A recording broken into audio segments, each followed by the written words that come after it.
Hello aspirants, good morning all. So ఈరోజు మనము TSPSC paper 4 PYQ explanation చూద్దాము. So ఇది గ్రూప్ 2 పేపర్ 4 అండి.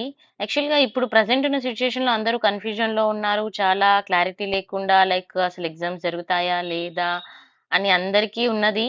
బట్ స్టిల్ మనం అయితే మన ప్రయత్నం ఆపం కదండి. ఇప్పుడు ఎగ్జామ్ జరుగుతుందా లేదా అని చదవడం మానేసి అయితే ఎవరం కూర్చోట్లేదు కదా. సో చదవాల్సిందే. ఇప్పుడు ఈ రోజు కాకపోతే రేపైనా జరుగుతుందన్న నమ్మకంతోటే మనమైతే చదువుతాము, చదవాలి కూడా, జరుగుతాయి కూడా ఎగ్జామ్స్. సో అదే నమ్మకంతో చదవాలండి.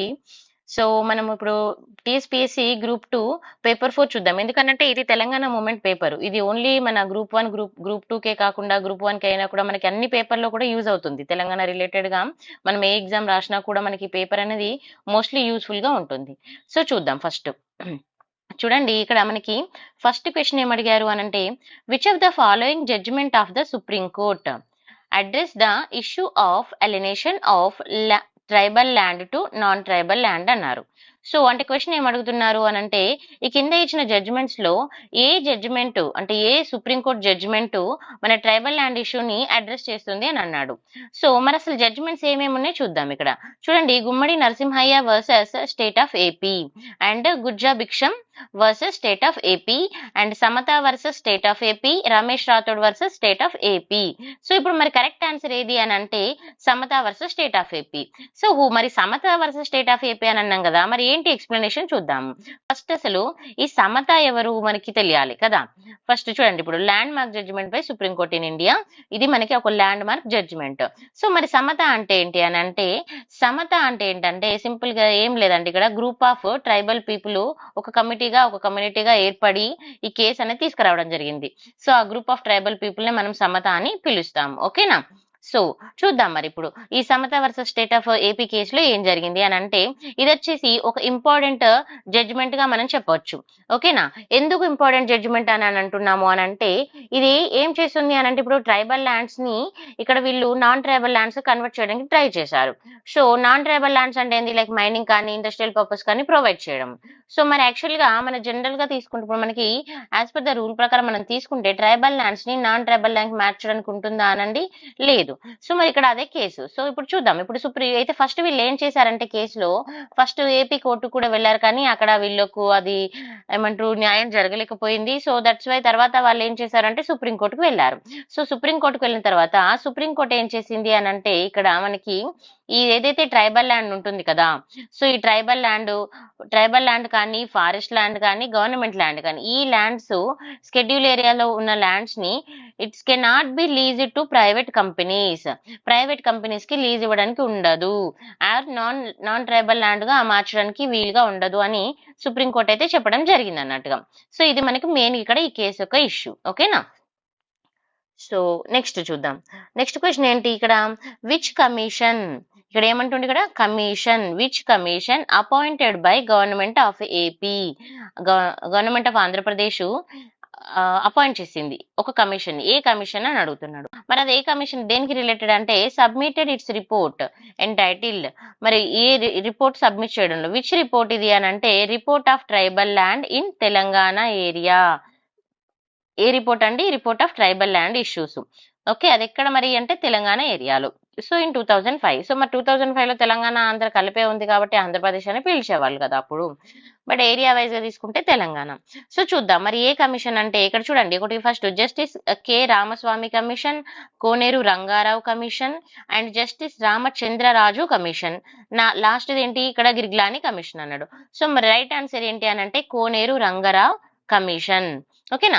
మరి what is the Koneru Rangarao commission report అని అంటే ఏంటి అని అంటే, చూడండి ఇక్కడ ఇది ఏం చేస్తుంది అని అంటే addressing the land issues in Andhra Pradesh లో ఉన్న ల్యాండ్ ఇష్యూస్ ని అడ్రస్ చేస్తుంది, ఫస్ట్ పాయింట్. ఓకేనా. సెకండ్, ఈ కోనేరు రంగారావు కమిటీ ఎప్పుడు అపాయింట్ అయింది అని అంటే 2004 లో అపాయింట్ అయింది. మరి అపాయింట్ చేసిన వాళ్ళు ఎవరు అని అంటే గవర్నమెంట్ ఆఫ్ ఆంధ్రప్రదేశ్. మరి ఎందుకు అపాయింట్ చేసింది, examining the implementation of land distribution and land legislation in the state లో ఉన్న ల్యాండ్ డిస్ట్రిబ్యూషన్ కానీ ల్యాండ్ లెజిస్లేషన్ కానీ అబ్జర్వ్ చేసుకొని దాన్ని ఎలా ఇంప్లిమెంట్ చేయాలి, ఏం చేయాలని చెప్పడానికి అయితే తీసుకురావడం జరిగింది. ఓకేనా. And in 2006 report committee highlight చేసింది, ఏం హైలైట్ చేసింది అంటే government action and land issues are incomplete progress. Government action ఎలా ఉందంటే ల్యాండ్ ఇష్యూస్ మీద ఇన్కంప్లీట్ గా ఉంది ప్రోగ్రెస్ అనేది అని చెప్పింది. సో ఈ కేసెస్ అనేది రిలేటెడ్ గా ఏంటి, ఇట్ చూడండి, ఇట్ స్పెసిఫికల్లీ పాయింటెడ్ అవుట్, ఏం పాయింటెడ్ అవుట్ చేస్తుంది స్పెసిఫికల్ గా అంటే cases related to 1/70 law. So మీరు చేయాల్సిన వర్క్ ఏంటంటే వాట్ ఈజ్ 1/70 లా అనేది మీరు చూడాలి. ఓకేనా, చూసి నాకు కామెంట్ లో చెప్పండి. 1/70 law violation on tribal land issues and remained unsolved for extended period and resulting in injustice tribal. ఇక్కడ ట్రైబల్ జస్టిస్ అయితే రాలేకపోయింది అని చెప్తున్నారు. నెక్స్ట్ కేసు, సో ఇక్కడ మనకి 4 ఆప్షన్స్ ఉన్నాయి కదా, ఈ 4 ఆప్షన్ చూద్దాం. నెక్స్ట్ ఏంటండి, justice Ramachandra Raju commission. So what is the justice Ramachandra Raju commission recommendations మనం చూద్దాం. So justice Ramachandra Raju commission recommendation తీసుకుంటే ఇక్కడ మనకి ఇన్ సెప్టెంబర్ 1996 లో ఏం జరిగింది అని అంటే ఆంధ్రప్రదేశ్ గవర్నమెంట్ ఫామ్ అయింది. ఓకేనా, ఇది ఏం ఫామ్ చేసింది, సో ఇక్కడ Andhra Pradesh government formed 1 man commission. ఎవరు ఫామ్ చేశారు, ఆంధ్రప్రదేశ్ గవర్నమెంట్ ఫామ్ చేసింది. ఎవరిని, 1 మ్యాన్ కమిషన్. సో మరి హూ ఈజ్ 1 మ్యాన్ కమిషన్, ఎవరు అని అంటే it's headed by justice Ramachandra Raju. ఓకేనా, అండ్ ఈ కమిషన్ యొక్క కీ రికమెండేషన్స్ ఏంటి మరి అని అంటే sub divide the schedule cost. ఈయన ఏమంటున్నారు వీళ్ళు, ఈ కమిషన్ వాళ్ళు, ఏదైతే మనకి ఇప్పుడు స్కెడ్యూల్ కాస్ట్ ఉన్నాయి కదా వాటిని సబ్ డివైడ్ చేద్దాం అంటున్నారు. మరి ఎన్ని గ్రూప్స్ గా చేద్దాం అంటున్నారు అంటే 4 గ్రూప్స్ గా డివైడ్ చేద్దాము, ఆ తర్వాత వాళ్ళకి రిజర్వేషన్ అలొకేట్ చేద్దాము సపరేట్ గా ఈచ్ గ్రూప్ కి అని చెప్పారు అన్నట్టుగా. ఇది కమిటీ మన report. Next Girglani commission. So what is Girglani commission, ఇది ఎప్పుడు ఫామ్ అయింది చూడండి, మనకి 2001 లో ఫామ్ అయింది. ఎవరు ఫామ్ చేశారు, by the chief minister of Andhra Pradesh. ఆ టైంలో ఆంధ్రప్రదేశ్ చీఫ్ మినిస్టర్ ఎవరు, నారా చంద్రబాబు నాయుడు. ఓకేనా, and this was a single member commission. ఇదేంటి చూడండి, సింగిల్ మెంబర్ కమిషన్. ఎవరు మరి ఆ సింగిల్ మెంబర్ అంటే మిస్టర్ గిర్గ్లాని. ఓకే, నెక్స్ట్ ఇంకొక ఆప్షన్ కూడా ఉంది మనకి చూడండి, జస్టిస్ కె రామస్వామి కమిషన్ కూడా ఉంది and Girglani commission. So justice Ramaswamy commission కూడా మనకి ఇక్కడ కవర్ అవుతుంది, చూద్దాం. సో చూడండి, ఇక్కడ తక్కలపల్లి పురుషోత్తం రావు యాజ్ ఎ పొలిటీషియన్ ఈ సపోర్టెడ్ ఇన్ 1969. దేనికి సపోర్ట్ చేశాడు, తెలంగాణ మూవ్మెంట్ కి సపోర్ట్ చేయడం జరిగింది. సో జై భారత్ రెడ్డి కమిషన్, చూడండి, జై Bharat Reddy commission of officer was appointed in 1985. Okay, next the Telangana people complained about the non-implementation of GO 610. So మరి వాట్ ఈస్ GO 610, ఇప్పుడు GO 610 అంటే ఏంటిది చెప్పండి, GO 610 అంటే ఏంటిది ఆలోచించండి. సో GO 610 అంటే అది ఏంటి, ఎప్పుడు వచ్చింది నేను చెప్తాను చూడండి. GO 610 government constitute the Girglani commission in 2001. It look in to the ఇది ఏం చూస్తుంది, వయలేషన్. సో ఏం వయలేషన్ అంటే చూడండి, GO 610 అనే రిపోర్ట్ అనేది ఏంటి అని అంటే it states that non native residents. Non native residents అంటే ఎవరు, ఇప్పుడు మనం నేటివ్ ప్లేస్ అంటే మాది ఆదిలాబాద్, మా తెలంగాణ, మాది ఆంధ్ర ఇలా చెప్తాం కదా. సో ఇప్పుడు నేటివ్ ప్లేస్ అంటే ఇప్పుడు మన నేటివ్ ప్లేస్ మనం చెప్తాం.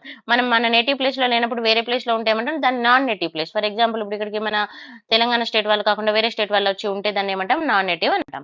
సో నాన్ నేటివ్ రెసిడెంట్స్ ఎవరైతే ఉంటారో వాళ్ళకి అప్టెండ్ the illegal employment in Telangana, వాళ్ళు తెలంగాణలో ఇల్లీగల్ ఎంప్లాయ్మెంట్ అప్టెండ్ చేశారు. సో బై March 31st, 1986 లో. సో వాళ్ళందరినీ కూడా తిరిగి పంపించేసేయాలి అన్నదే ఈ కమిటీ ఈ GO 610 రిపోర్ట్. ఓకేనా, so the commission order to submit it report to 90 days. ఈ కమిషన్ ఆర్డర్ చేసింది 90 days లో రిపోర్ట్ చేయమని. సో GO 610 అనేది చాలా చాలా ఇంపార్టెంట్, నేను ఫర్దర్ గా మీకు డీటెయిల్ గా ఎక్స్ప్లెయిన్ చేస్తాను, మీరు కూడా చదువుకోండి. ఓకేనా, next which of the following district not have declared the schedule areas. మీరు ఒకటి అబ్జర్వ్ చేస్తే ఇక్కడ మనకి షెడ్యూల్ రిలేటెడ్ గా షెడ్యూల్ ఏరియాస్ మీద క్వశ్చన్స్ వస్తున్నాయి. ఓకేనా, చూసుకోవాలి మనకి ఏ ఏరియా నుంచి క్వశ్చన్స్ వస్తున్నాయి అనేది కూడా ఇంపార్టెంట్. ఇక్కడ చూడండి, which of the following district does not have declared the schedule area.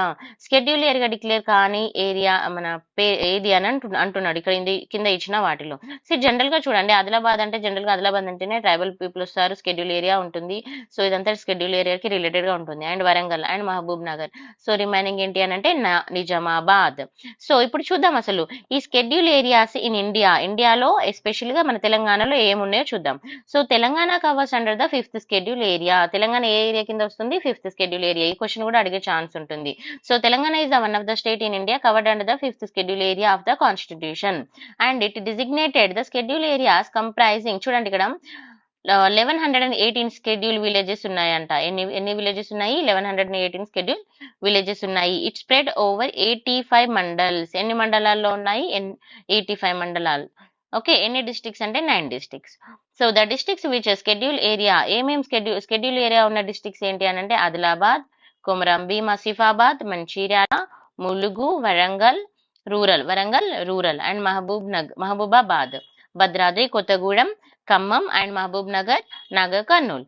Next చూడండి, Nizamabad district does not have declared the schedule area.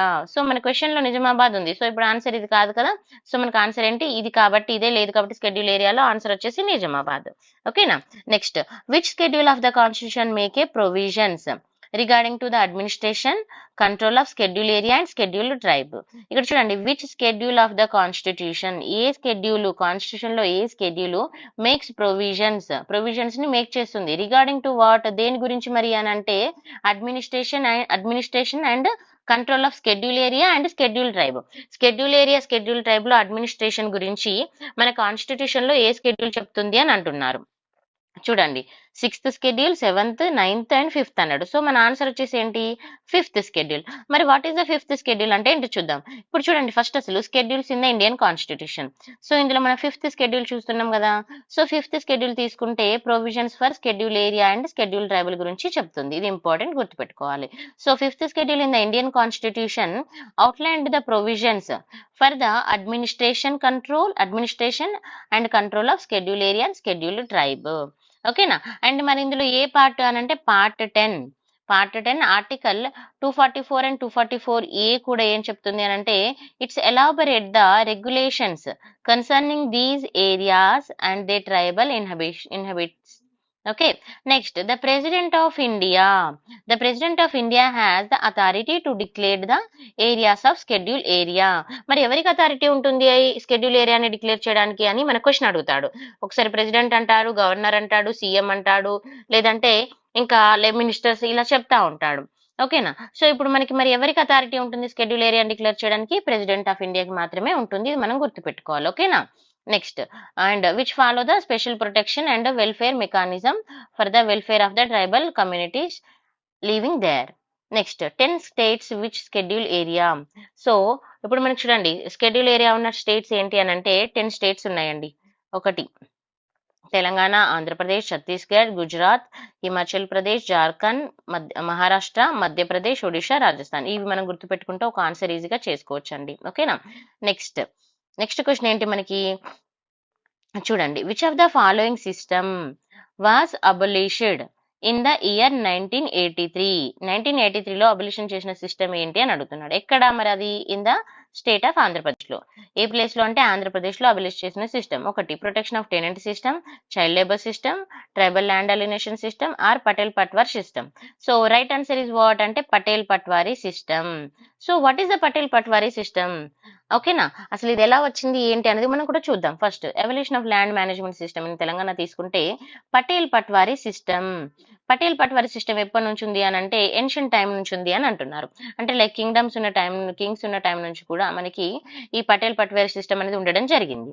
So Telangana had the Patel Patwari system in place for ఎందుకు అనంటే land related affairs and tax collection and water resource management. ఈ Patel Patwari system ఏం చేశారు వాళ్ళు అని అంటే land related affairs ఒకటి, ట్యాక్స్ కలెక్షన్ ఒకటి అండ్ వాటర్ సోర్స్ మేనేజ్మెంట్ కూడా వీళ్ళు చూసుకునేవారు.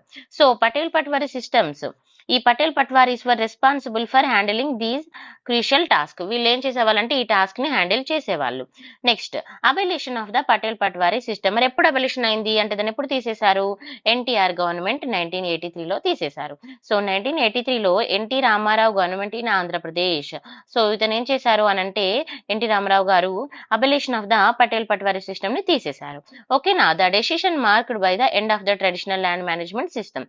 సో దీంతో ట్రైబల్ ల్యాండ్ మేనేజ్మెంట్ సిస్టమ్ అనేది ఎండ్ అయిపోయింది. ఓకేనా. నెక్స్ట్, మరి ఏం ఇంట్రడ్యూస్ చేశారు ఆల్టర్నేటివ్ అప్రోచ్ అని అంటే విఆర్ఓ సిస్టమ్ తీసుకొచ్చారు. So in place of Patel Patwari system the government introduced the village revenue officer. VRO అంటే ఏంటిది, village revenue officer system. So ఇప్పుడు VRO recruited through the public service commission. ఎవరు రిక్రూట్ చేసుకుంటారో public service commission ద్వారా recruit చేసుకుంటారు. Examination అనేది conduct చేస్తారు, తర్వాత వాళ్ళని తీసుకోవడం జరుగుతుంది. ఓకేనా. Next, Grama Sachivalayam changes under the Chandrababu Naidu. So, Grama Sachivalayam changes ఎవరికి తీసుకొచ్చారు అంటే చంద్రబాబు నాయుడు 1993లో తీసుకొచ్చారు. సో, చంద్రబాబు నాయుడు అప్పుడు చీఫ్ మినిస్టర్‌గా ఉన్నప్పుడు ల్యాండ్ మేనేజ్మెంట్ సిస్టమ్ మోడిఫికేషన్ చేశారు. సో, దాన్ని ఏం చేశారంటే రీబ్రాండెడ్ ద గ్రామ సచివాలయం అని తీసుకురావడం జరిగింది. తర్వాత వైఎస్ రాజశేఖర రెడ్డి గారు వచ్చిన తర్వాత ఏం చేశారు 2004లో అంటే ఫర్దర్ రిఫార్మ్స్ తీసుకురావడం జరిగింది.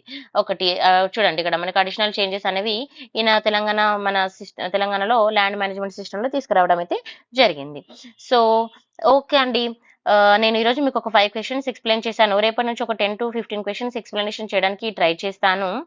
సో, మీ అందరికైతే ఇప్పుడు ఒక క్లారిటీ వచ్చింది గదా! తెలంగాణ ల్యాండ్ రిలేటెడ్‌గా ఎలా ఉంటుంది, ఏంటి అనేది. సో, మనం ఇంకా ఫర్దర్‌గా కూడా రిమైనింగ్ డీటెయిల్స్ అన్నీ క్లియర్‌గా తెలంగాణ మూవ్‌మెంట్ గురించి కూడా క్లియర్‌గా మనము డిస్కస్ చేద్దాం. ఇకపై నుంచి రోజు మీకు నేను వీడియోస్‌లో అవైలబుల్‌గానే ఉంటాను. అండ్ థాంక్స్ ఫర్ వాచింగ్ అండి. మీకు ఈ వీడియో నచ్చితే లైక్, షేర్ అండ్ సబ్స్క్రైబ్ చేయండి. ఎక్కువ మందికి రీచ్ అవుతుంది. ఎందుకంటే అందరికీ ఇన్ఫర్మేషన్ కూడా వెళ్తుంది. పీవైక్యూ ఎక్స్‌ప్లనేషన్ అనేది కూడా చాలా ఇంపార్టెంట్ పోర్షన్ అనేది మనకి ఎగ్జామ్ పాయింట్ ఆఫ్ వ్యూలో కానీ, అండ్ నాలెడ్జ్ పాయింట్ ఆఫ్ వ్యూలో కానీ ఇది చాలా మందికి యూజ్‌ఫుల్‌గా ఉంటుందండి. ఓకే అండి. Thank you aspirants.